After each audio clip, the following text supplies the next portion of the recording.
We've all seen the ads. We buy houses for cash. Call now for your fair cash offer. There are billboards, radio ads, TV ads, postcards, door hangers. They're everywhere. But what's the deal here, and is there a catch? My name's Phil Wells. I'm a real estate agent serving clients in and around Spokane. In this video, we're going to be looking at what's behind these ads. Is it a scam? Can you really get a cash offer? Who is behind the ads? How are they funding it? And what can you expect if you call one of these guys? So let's get into it. The people behind these ads are what is known in the real estate investing world as wholesalers. In a nutshell, what a wholesaler is someone that identifies off-market distressed properties and tries to get them under contract. Once they're under contract, they have a range of options available to them to make money off that contract. They can close on the deal themselves and flip the property, for example, or they can assign the contract to another investor. As we know, when you engage the services of a real estate agent, you're engaging the services of a licensed individual who can be held accountable for things like negligence, and they carry errors and omission insurance for this purpose. In addition, their actions are reviewed by the firm's designated broker, who is an experienced real estate professional, for that added layer of protection for the consumer. What about wholesalers then? Are they licensed and held to the same high standards as real estate agents? For the most part, it's a completely unregulated industry. Some jurisdictions have even gone so far as to ban the practice entirely.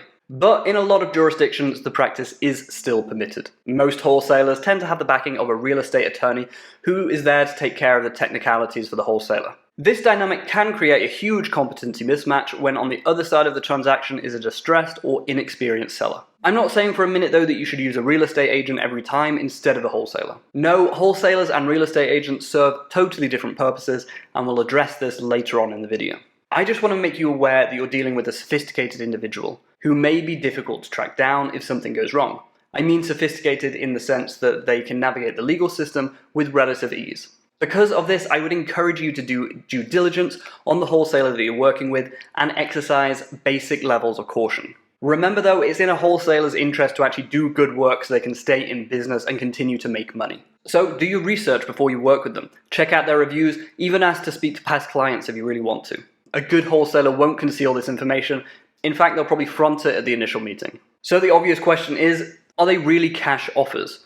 How do investors have millions of dollars just sat on the sidelines waiting to buy houses? Well, the answer is sort of yes.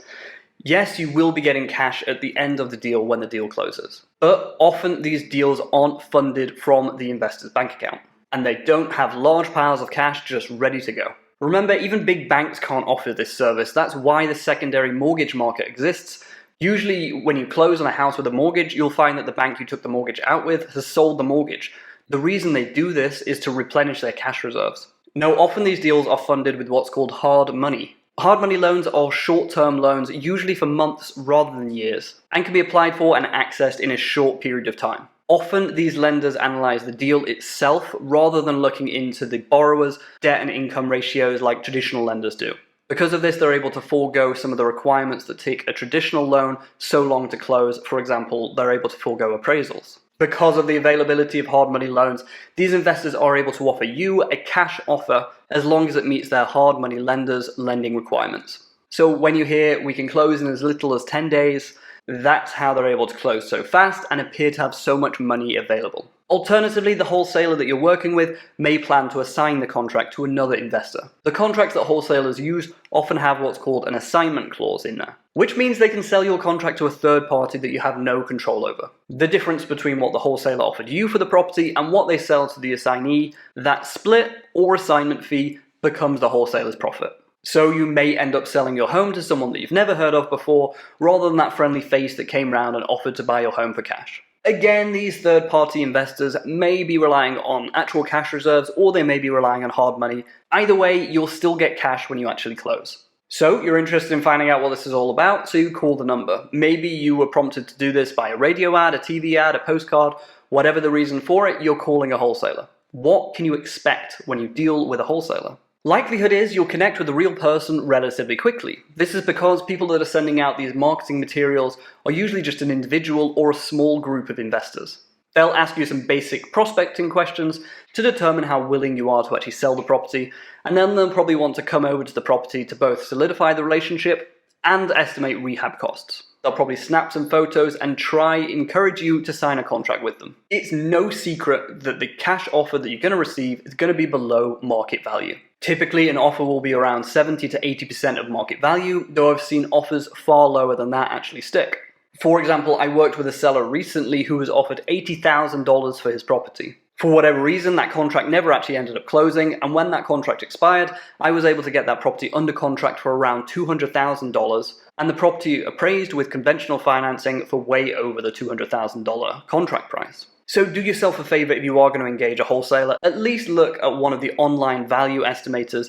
They're not the most accurate tools out there, but they're going to give you a ballpark range at least. So why on earth would you consider using a wholesaler if they're guaranteed to undercut you and you may end up selling to someone you've never even heard of? Well, not everyone arrives at the decision to sell in the same way. When we think of a seller, we're inclined to think of someone making a methodical next step in their life. Maybe they're downsizing when their kids have gone off to college. Maybe they're upsizing to house a growing family, or they're leaving town for a great opportunity in another state. However, there's a whole category of sellers that are maybe in some kind of distress or for whatever reason just want rid of a property. Maybe they inherited a house saddled with debt and just don't want that burden. Maybe their home needs so much work that the only type of person that's going to consider it anyway is an investor, so why not start there? And maybe the bank is about to foreclose on them and they've made a conscious decision to accept less money quickly rather than have a foreclosure on their credit for the next 7 years. Earlier on in this video, I mentioned that real estate agents and wholesalers serve entirely different purposes. The first category of people that I described, for example, the empty nester downsizing when their kids have gone to college, will likely align more with the services that a real estate agent can provide, for example, maximizing their return and coordinating a simultaneous purchase and sale. On the other hand, someone that lives out of state who's just inherited a hoarder house with back taxes owing on it may find that they just want a quick close and they just want someone to take care of everything for them. In that case, the services that a wholesaler can provide may align better with that seller. I know a lot of local wholesalers and I receive offers to purchase assignment contracts pretty frequently. Good wholesalers will not mind me offering this cautionary note at all. It's only the sleazy ones that are going to find what I'm about to say upsetting. You may be in a distressed situation, and yes, you may need to sell your home quickly, but please, please, please do your due diligence. It's an entirely unregulated industry and there are sharks out there that prey on people in vulnerable situations. Check reviews, talk to past clients, hell, even require that the wholesaler pay for your own attorney so that they can represent you through the transaction. After all, when you're doing a transaction involving real estate agents, likelihood is each party will have an agent on either side, and there's a pretty good competency balance there.